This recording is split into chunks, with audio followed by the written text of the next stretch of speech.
Bismillahirrahmanirrahim. Donc voici le chapitre 1, intitulé de la physique classique à la physique quantique. Donc je rappelle que le but de ce module, il ne s'agit pas d'étudier en détail la mécanique quantique, mais seulement d'en donner les bases fondamentales. Cela correspond un petit peu, on va prendre de cette discipline ce qui correspond à votre profil d'ingénieur. Vous allez faire de l'analyse physico-chimique et il y a beaucoup de techniques qui sont basées sur la mécanique quantique, notamment les techniques de spectroscopie. L'impact de la physique quantique depuis sa découverte, il est visible dans tous les domaines. Si on prend par exemple l'électronique, qui est basée par exemple en grande partie sur l'invention du transistor. Le transistor a permis d'une manière très significative le développement de l'électronique actuelle. Le transistor, comme vous l'avez vu l'année dernière, on vous a dit que il faut que la base soit étroite pour que l'électron puisse passer dans le sens contraire de la jonction Pn, dans le sens bloquant de la jonction Pn. Mais ce qu'on vous a pas dit l'année dernière, c'est que ce phénomène était plutôt le phénomène de l'effet tunnel. C'est le phénomène de l'effet tunnel qui permet ce passage. Le fait que la barrière soit étroite favorise l'effet tunnel seulement. Ce n'est pas lui la véritable cause. Donc, ceci est un exemple seulement. La mécanique quantique est présente dans toutes les technologies, presque toutes les technologies actuelles. On peut calculer même les choses que vous ne soupçonnez pas. Par exemple, pour le génie civil, les nouveaux matériaux, on peut calculer avec la mécanique quantique les propriétés mécaniques, thermodynamiques, etc. de ces matériaux. Par anticipation, je vais vous expliquer qu'est-ce que ça veut dire un postulat. Un postulat, c'est quelque chose qu'on ne démontre pas mais qu'on admet. Faradiyat. Toutes les théories de physique sont basées sur des postulats, même celles que vous croyez la plus triviale. La mécanique, tout le monde pense que c'est trivial. Ce n'est pas trivial. Toutes les théories de physique sont basées sur des postulats. À partir de ces postulats, on construit la théorie. Si jamais on trouve une contradiction avec l'un des postulats, alors il faudra refaire une autre physique. Par exemple, au début du siècle passé, tout le monde croyait qu'une montre tournait de la même façon, que ce soit sur la Lune ou bien sur la Terre. Eh bien non. Des expériences très sophistiquées ont montré que ce n'était pas vrai. On ne s'en rendait pas compte parce que la variation était très petite. Mais des expériences sophistiquées ont démontré qu'une montre dans un référentiel qui bouge ne tourne pas de la même façon qu'une montre dans un référentiel qui ne bouge pas. Cela a conduit à l'invention de la relativité.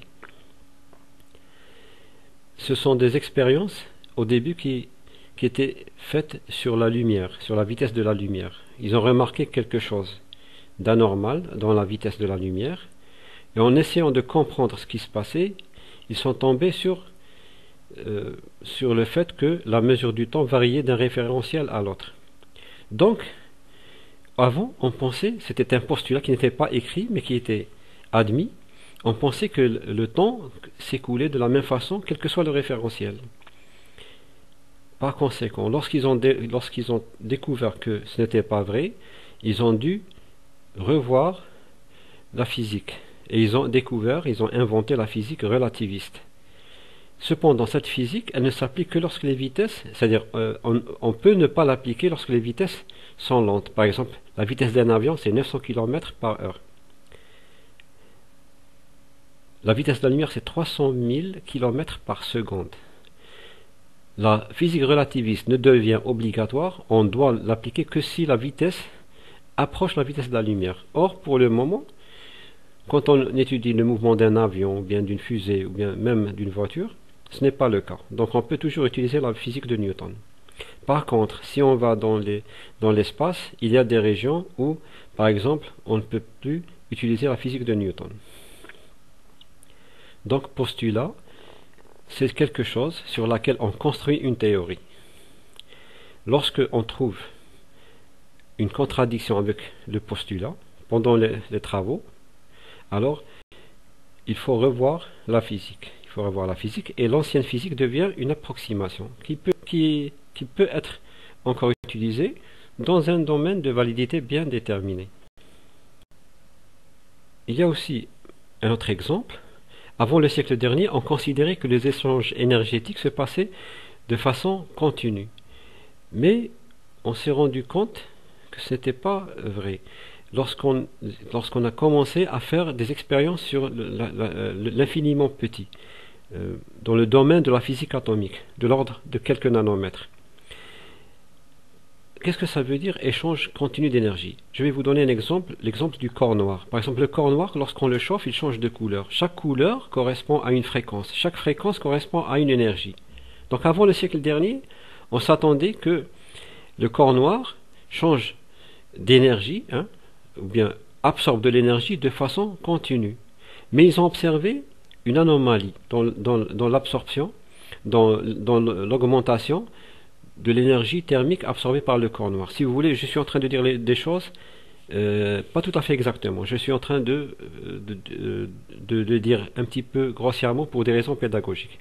Donc, le corps noir, donc, ils ont observé une anomalie dans la courbe d'absorption de l'énergie thermique. Cette anomalie n'a pu être expliquée qu'en considérant que le corps noir n'absorbait l'énergie que par paquet, c'est-à-dire par quantité déterminée, et non pas de façon continue. Ces paquets sont appelés quanta, c'est le pluriel de quantum. On a observé aussi le même phénomène une anomalie aussi par exemple dans les gaz. Par exemple, si on prend le gaz hydrogène, on a vu que le gaz hydrogène, lorsqu'il est soumis à des décharges électriques, d'accord, il ne rayonne que pour certaines décharges électriques. Pour d'autres, il ne rayonne pas. Donc, pas seulement l'hydrogène. Donc, les premières expériences n'ont pas été faites sur l'hydrogène. Je dis les choses pour des raisons. Je dis l'hydrogène pour des raisons pédagogiques parce que je sais que vous avez vu ce cas-là en chimie en première année. Donc, ils ont vu que l'hydrogène, par exemple, n'émettait que de la lumière que pour certaines excitations et pas d'autres. Comment ils ont expliqué ça? Ils ont expliqué ça de la façon suivante. Les électrons de l'hydrogène donc absorbent que certaines valeurs de l'énergie et pas n'importe quelle valeur de l'énergie. Quand ils absorbent cette énergie, ils absorbent l'énergie qui leur permet de passer d'une orbite à une autre. Bon, j'ai triché ici un petit peu, parce que normalement on n'a pas vu encore la notion d'orbite, mais je sais que vous l'avez vu au lycée, d'accord? Le modèle de Bohr, vous l'avez vu au lycée. Donc l'électron n'absorbe que l'énergie qui lui permet de passer d'une orbite à une autre. Il n'absorbe pas une énergie qui ne lui permet pas de faire ça. Donc il va absorber seulement l'énergie par paquet, donc de façon discontinue. Donc cette découverte de l'échange quantifié de l'énergie a mené à l'invention de la physique quantique. Parce que ce phénomène n'était pas pensable en physique classique. Ça heurtait un petit peu la logique classique, si vous voulez.